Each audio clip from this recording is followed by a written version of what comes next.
बिहार में चुनाव नजदीक आने के साथ ही सीट शेयरिंग को लेकर तनाव बढ़ता दिख रहा है। चाहे एनडीए हो या विपक्षी गठबंधन, दोनों ही गठबंधन में शामिल छोटे दलों ने नेगोशिएशन का काम शुरू कर दिया है। बिहार में सीट शेयरिंग को लेकर मौजूदा हालात क्या है, इस रिपोर्ट में देखिए। बिहार विधानसभा चुनाव की रणभेरी बजने से पहले अब सीट बंटवारे को लेकर जोर आजमाइश शुरू हो गई है।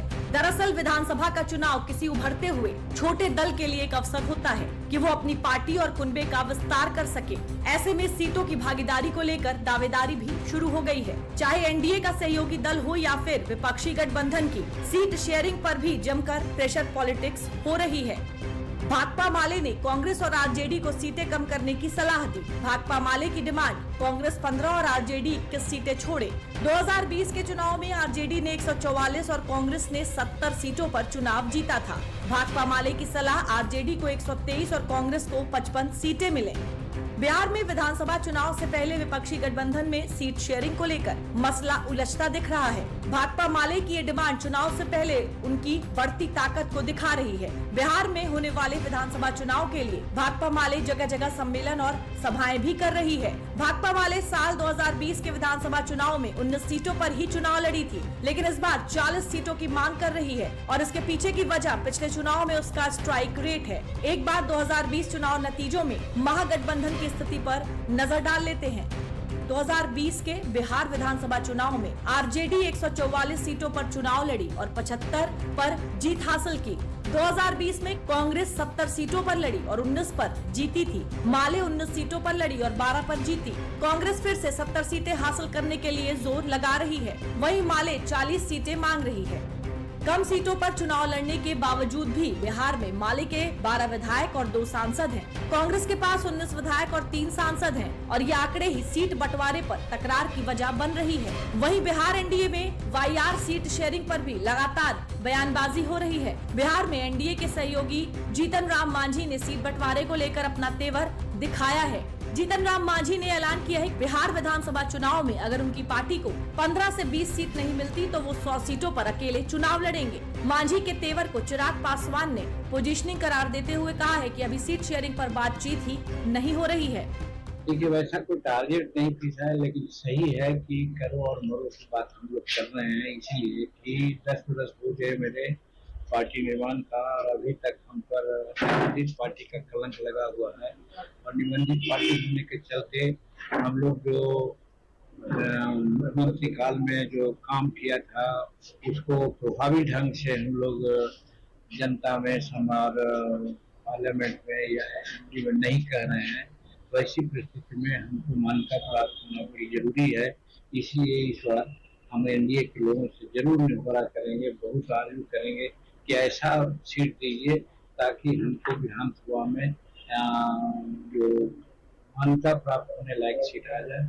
बस यही हम लोग का अपनी पोजीशनिंग जरूर वो कर रहे होंगे, पर हकीकत है कि अभी चर्चाओं की शुरुआत नहीं हुई। लंबा समय हम लोग नए उपराष्ट्रपति जी के चुनाव में हम लोग व्यस्त थे। अब जबकि नए उपराष्ट्रपति जी ने शपथ ग्रहण करके अपना कार्यालय और अपना कार्यभार संभाल लिया है, मैं मानता हूं कि अब औपचारिक तौर पर जल्द चुनाव को लेकर, सीटों के बंटवारे, सीटों के चयन को लेकर अब चर्चा की शुरुआत शुरू होगी। ऐसे में मुझे लगता है कि इन एंटिसिपेशन ये कहना कि ये मिलेगा तो ये करेंगे, ये मिलेगा वो करेंगे, ये वो अपनी पोजीशनिंग के हिसाब से कर। मांझी के इस बयान ने एनडीए के अंदर तनाव बढ़ा दिया है। चुनाव नजदीक आते ही जीतन राम मांझी सजग हो गए हैं। हालांकि एनडीए अपने सहयोगियों की मांग सकारात्मक तरीके से ले रहा है, लेकिन बिहार में जीतन राम मांझी 15 से 20 सीटों की मांग पर क्यों अड़े हैं, उसके पीछे की गणित को भी समझ लीजिए। मांझी चाहते हैं कि उनकी पार्टी राष्ट्रीय स्तर की हो। इसके लिए विधानसभा में 60% सीट जीत कर जाना होगा। विधानसभा चुनाव में 6% वोट पोल टोटल होना चाहिए।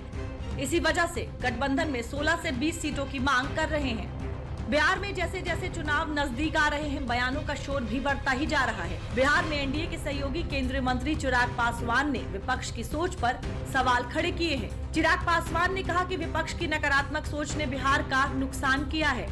चुनाव का समय है, सत्ता पक्ष विपक्ष अपनी अपनी बातों को रखेगा।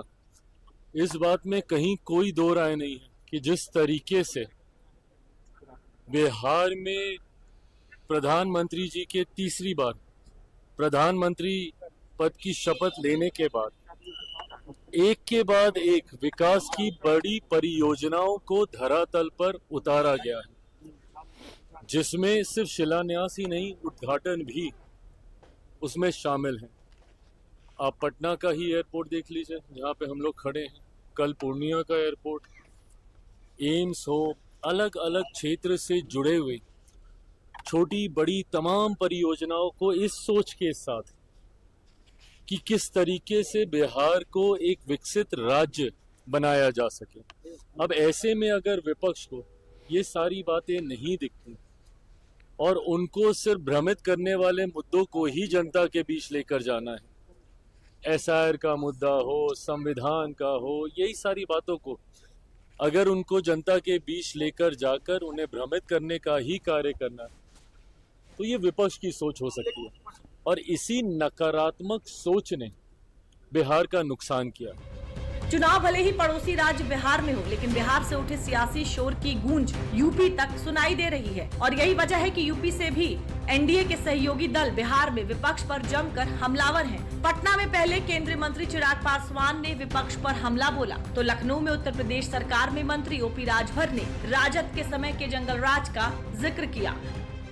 अब ये लोग जान चुके हैं ना कि इंडिया गठबंधन के सामने ये लोग जो चिल्ला रहे हैं, इंडिया के लोग, एनडीए गठबंधन के सामने ये टिक नहीं पा रहे हैं।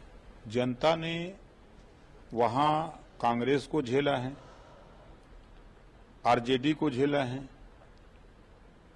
जब जब आरजेडी की सरकार थी तो आपने देखा कि वहां जंगल राज की संज्ञा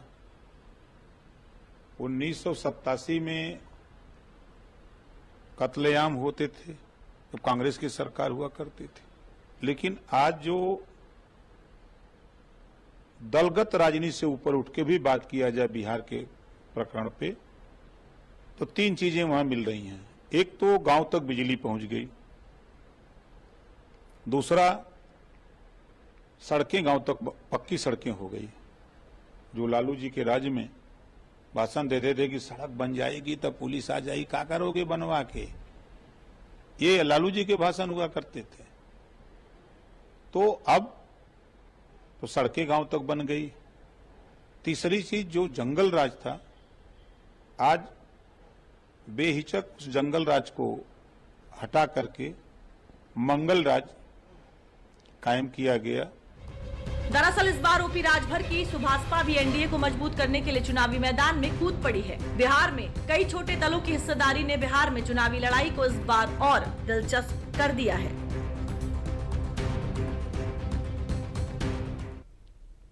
समाचारों में आगे बढ़ते हैं। मुख्यमंत्री योगी आदित्यनाथ ने लखनऊ स्थित